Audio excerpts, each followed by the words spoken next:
Hello friends, welcome in this class इंसानस pro biology. तो जैसा कि आपको पता है कि हम लोग इम्यूनोलॉजी को पॉइंटर के रूप में डिस्कस कर रहे हैं और ये पॉइंटर ना सिर्फ आईसीएमआर के लिए हेल्पफुल है बल्कि आपका ये पॉइंटर डेफिनेटली गेट 2024 जो आपका होने वाला है उसके लाइफ साइंस में जो है microbiology portion, biochemistry portion, zoology portion, कोई भी पोर्शन अगर आप अटेंड करते हैं तो डेफिनेटली ये पोर्शन आपको वहाँ पे हेल्प करेगा। और इसकी पीडीएफ के लिए आपको कुछ नहीं करने की ज़रूरत है। इसके पीडीएफ के लिए आपको सिंपल सा टेलीग्राम ग्रुप ज्वाइन करना है। वहाँ पे इस पॉइंटर्स का पीडीएफ आपको मिल रहा है, तो इसमें भी आपको ज़्यादा मेहनत करने की ज़रूरत नहीं है। अभी तक हम लोगों ने इसके टोटल 3 से 4 वीडियो पढ़ चुके हैं और 4 वीडियो को जैसे ही हम लोग पहुँचे हैं उससे हमें जो पता चला है वो ये पता चला है कि हमारे बॉडी में डिफेंस सिस्टम होती है और डिफेंस सिस्टम में हम लोगों ने अभी तक एडॉप्टिव इम्यूनिटी और इनेट immune response versus adaptive immune response को देख लिया है। बट इम्यून सिस्टम में ऑर्गन पार्टिसिपेट करते हैं, वो उस ऑर्गन को लेके अभी हमें डिस्कस करना है। ऑर्गन से रिलेटेड या ऑर्गन से मतलब क्या है कि वो ऑर्गन जो सेल्स को बनाती है और वो ऑर्गन जो सेल को मेच्योर करती है, दोनों डिफरेंट डिफरेंट होता है। ओके, अगर हम बात करें इम्यून ऑर्गन्स की तो इम्यून ऑर्गन्स को ब्रॉडली 2 टाइप में बांटा गया है। One is called a primary immune organ, primary immune organ, and second is called secondary immune organ.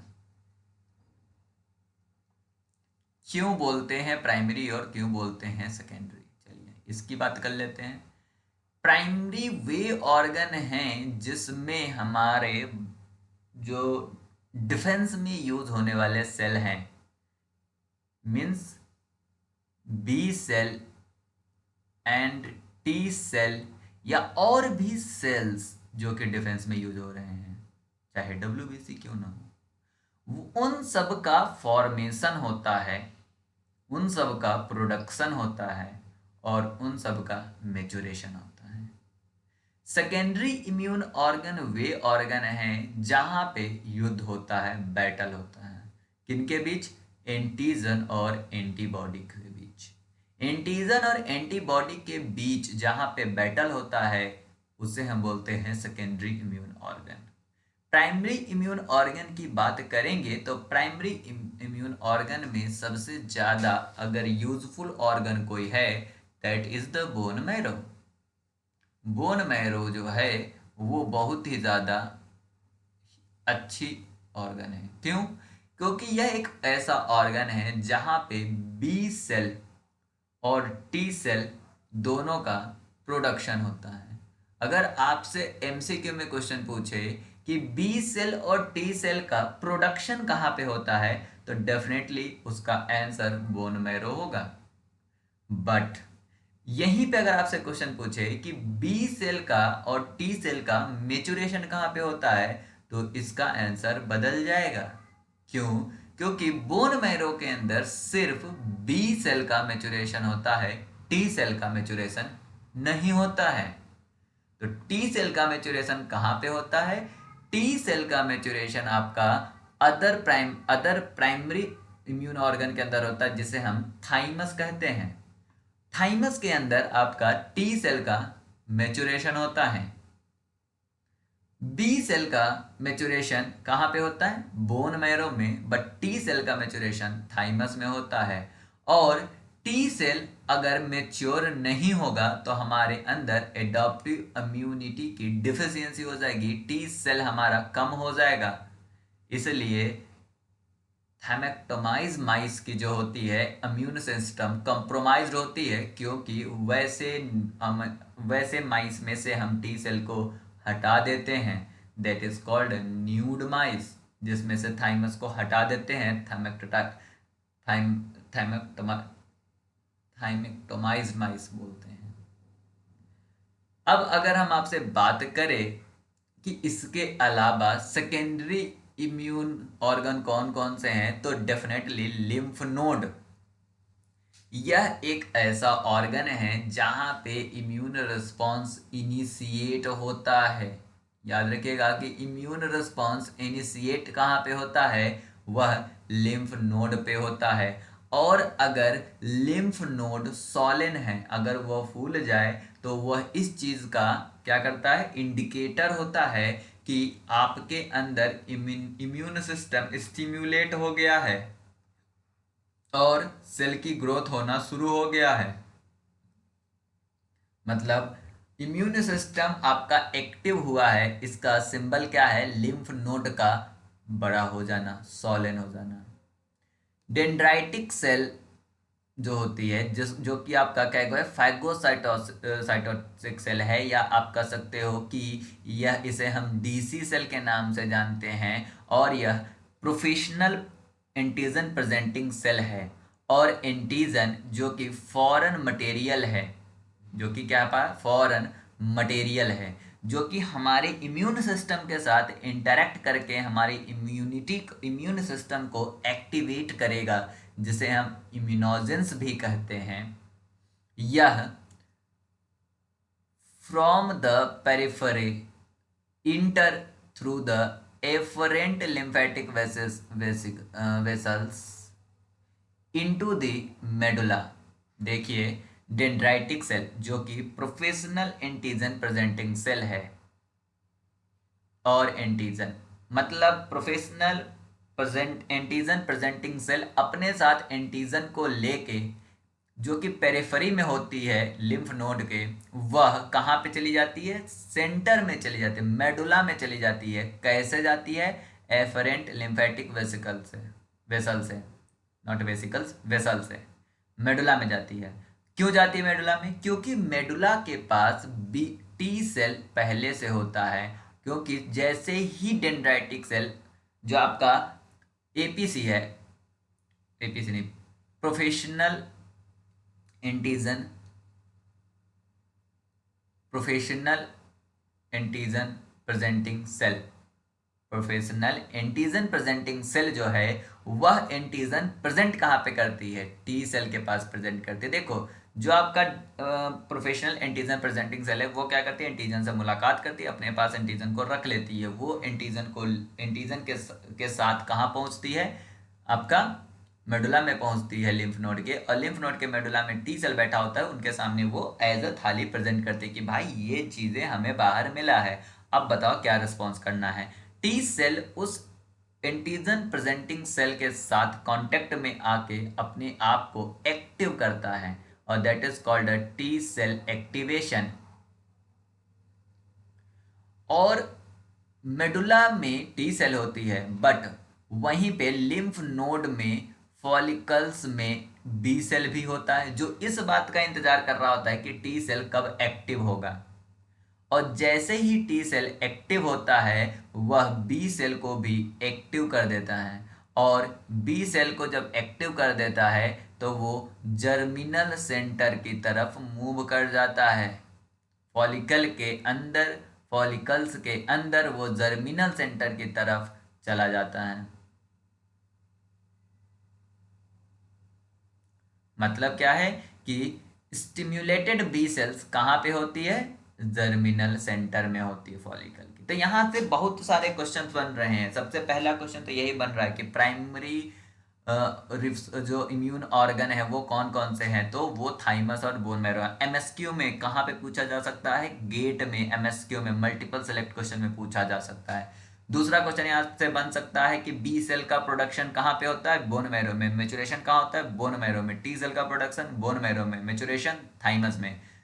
Immune response कहाँ पे इनिशिएट होता है, लिम्फ नोड में। लिम्फ नोड अगर सॉलन है, उसका क्या इंडिकेशन है कि आपका इम्यून सिस्टम क्या है, एक्टिव हो गया है, उसमें क्या होता है, सिमुलेशन हो गया है।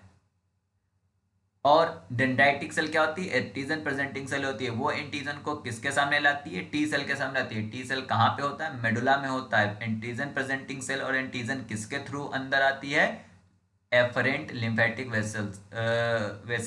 वेसल से। टी सेल कहाँ पे होता है? मेडुला में होता है। बी सेल कहाँ पे होता है? फॉलिकल्स में होता है। वो किस चीज का इंतजार करता है? टी सेल एक्टिवेशन से। जैसे टी सेल एक्टिवेट होती है, बी सेल क्या हो जाता है? स्टिम्युलेट हो जाता है। स्टिम्युलेटेड बी सेल कहाँ पे होता है? जर्मिनल सेंटर में। कहाँ पे? लिम्फ नोड के जर्मिनल सेंटर में क्या होता है? स्टिम्युलेटेड बी सेल होती है। ये भी क्वेश्चन पूछा जा चुका है कि B cell stimulated B cell कहाँ होती है? जर्मिनल सेंटर में। ध्यान दीजिएगा, बी सेल का प्रोडक्शन बोन मैरो में, मेचुरेशन बोन मैरो में, बट एक्टिवेटेड रूप मतलब बिल्कुल जो प्लाज्मा सेल्स में बदल जाती है, प्लाज्मा सेल्स एंटीबॉडी बनाती है, वो कहाँ पे है? जर्मिनल सेंटर में है।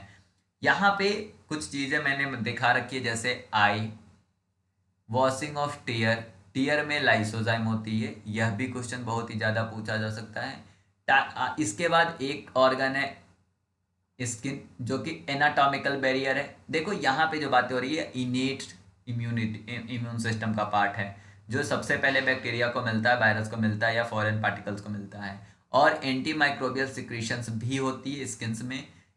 यहाँ से नीचे जाओगे, रेस्पायरेटरी ट्रैक में पहुंचोगे। रेस्पायरेटरी ट्रैक में म्यूकस होता है, जिसमें म्यूसिन होती है। सीलिया होता है, जिसे सीलिएटेड एपिथेलियम बोलते हैं। और एल्वियोलर मैक्रोफेजेस होती है। एल्वियोलर मैक्रोफेजेस जो होती है वो क्या होती है आपकी? मतलब मैक्रो ये आपका जो है फैगोसाइटोसिक नेचर की होती है एल्वियोलर सेल्स। इसके बाद यहाँ से यहाँ पे आओगे तो यहाँ पे आपका जिनाइटो यूरिनरी ट्रैक होती है, जिसमें आपका यूरिन होती है।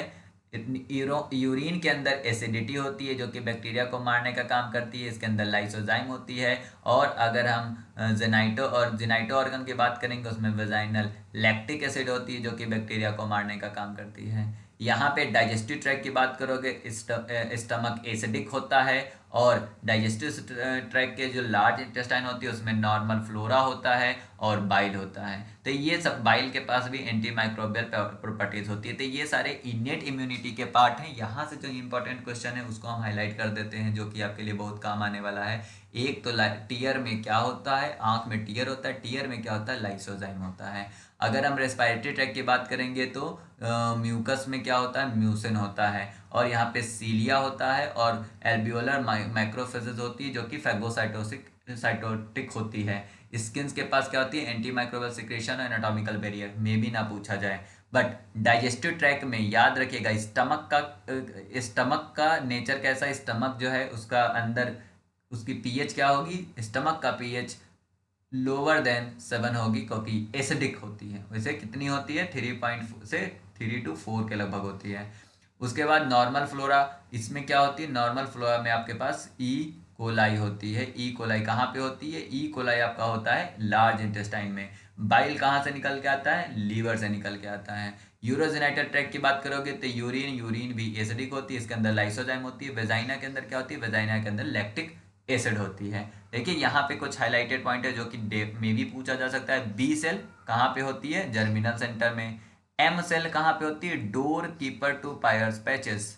पेयर्स पैचेस में जो है डोर कीपर होती है एम सेल्स। एम सेल्स जो होती है वो अभी आने वाले समय में अगली स्लाइड में आपको पता चलेगा। टी सेल का मेचुरेशन कहाँ पे होता है? थाइमस में। बोन मैरो फीटल लीवर में किसका मेचुरेशन होता है? बी सेल का। तो बी सेल का मेचुरेशन फीटल लीवर में भी होता है, छोटे बच्चों के लीवर में भी होता है, और बोन मैरो में डेफिनेटली होता है। अब चलिए यहाँ पे हम बात करते हैं दूसरा सेकेंडरी ऑर्गन, जो कि है आपका स्प्लिन। स्प्लिन जो होते हैं वो भी साइट ऑफ इम्यून रिस्पॉन्स होती है blood to antigen in blood. मतलब क्या है कि स्प्लीन के अंदर भी इम्यून रिस्पॉन्स की साइट होती है। स्प्लीन का एक दूसरा काम क्या है कि जो एरिथ्रोसाइट होती है, उस जो डेड एरिथ्रोसाइट है उसको वो फिल्टर कर लेती है ब्लड से। इसी के साथ माइक्रोबियल पार्टिकुलेट, स्पेशली जो इनकैप्सुलेटेड बैक्टीरिया है, उसको भी स्प्लिन जो होती है अपने अंदर ले लेती है। और स्प्लिन को जो है ना मुर्दा घर ऑफ, मतलब जो क्या कहते हैं उसे, डेड बॉडी जहाँ रखी जाती है, वो बोला जाता है एरिथ्रोसाइट का। क्योंकि एरिथ्रोसाइट की मौत कहाँ पे होती है? स्प्लेन में। या डेड एरिथ्रोसाइट को क्या करता है? फिल्टर कर लेता है। मतलब दफनाने का काम एरिथ्रोसाइट का कहाँ होता है? स्प्लेन के अंदर। तो ये भी क्वेश्चन कभी कभी पूछ लिया जाता है, तो इसलिए इसको भी याद रखिएगा कि डेड एरिथ्रोसाइट कहाँ पे होती है, किसमें कौन फिल्टर करता है? स्प्लीन करता है। इसके अलावा एक है म्यूकोसा एसोसिएटेड लिम्फाइड टिश्यू। यह भी आपका सेकेंडरी लिम्फाइड ऑर्गन है, जिसमें एक है इंटेस्टाइन। और इंटेस्टाइन में जो होता है उसे गट बोलते हैं। और gut associated lymphatic tissue GALT बोला जाता है। अभी तक आपने MALT GALT SALT MALT GALT CALT सुना होगा। माल्ट क्या होता है? Mucosa associated lymphatic tissue. GALT क्या होता है? Gut associated lymphatic tissue. CALT क्या होता है? क्यूटेनियस एसोसिएटेड लिम्फेटिक टिश्यू, जो कि स्किन या क्यूटेनस से बना होता है। देखिए हमने कहा था ना एम सेल। एम सेल कहाँ पे होता है? एम सेल जो होता है म्यूकोसल एपिथेलियम में होता है। कहाँ पे? गट के म्यूकोसल एपिथेलियम में एक सेल होता है जिसे हम एम सेल्स बोलते हैं, और इसको हम door keeper to Peyer patches भी बोलते हैं, या PEYER पेयर पैचेस, जो आप सेट करो उसे बोल सकते हैं। इसी को हम यहाँ पे जो पेयर पैचेस है इसी को क्या बोला जाता है? मिनी लिम्फ नोड भी बोला जाता है। और मिनी लिम्फ नोड मतलब जैसे लिम्फ नोड क्या था, वहां पे immune system immune response initiate हो रहा था, सेम ऐसा ही अगर गट के थ्रू कोई भी बैक्टीरिया या वायरस कोई भी फॉरेन पार्टिकल इंटर करता है तो वो सबसे पहले मुलाकात पेयर पैचेस से होता है, अगर गट के थ्रू कोई जा रहा है। Intra epithelial lymphocyte petrol the mucosal lining, यहाँ पे याद देना है कि इंट्रा एपिथेलियल लिम्फोसाइट जो होती है वो आपका म्यूकोसल लाइनिंग पर घूमता रहता है, पेट्रोल करता रहता है। उसके अलावा एक और होती है टॉन्सिल और एडिनोइड। टॉन्सिल जो कि आपके गर्दन पे यहाँ पे गर्दन और जो मतलब फूल जाता है ना यहाँ पे, आपका टॉन्सिल जो होती है, यह भी आपका सेकेंडरी लिम्फाइड ऑर्गन है। और यहाँ पे जो होती है बी सेल हाईली पॉपुलेटेड होती है। तो मे बी ये क्वेश्चन पूछ लिया जाए। और इसका PDF आपको कहाँ पे मिलेगा? टेलीग्राम पे मिलेगा। डेफिनेटली आप इस वीडियो को अपने दोस्तों के साथ शेयर कर सकते हो अगर आप चाहते हो कि वो भी इस तरह के बुलेट पॉइंट से अपने पेपर्स को क्वालिफाई करे। तो thank you for watching this video. Share this video colleagues, जहाँ तक पॉसिबल है वहाँ तक आप शेयर करो, क्योंकि हम आपके लिए वीडियो बना रहे हैं। डेफिनेटली हम अपनी PhD में से टाइम निकाल के बना रहे हैं, तो आप थोड़ा बहुत तो हेल्प कर ही सकते हो। Bye bye.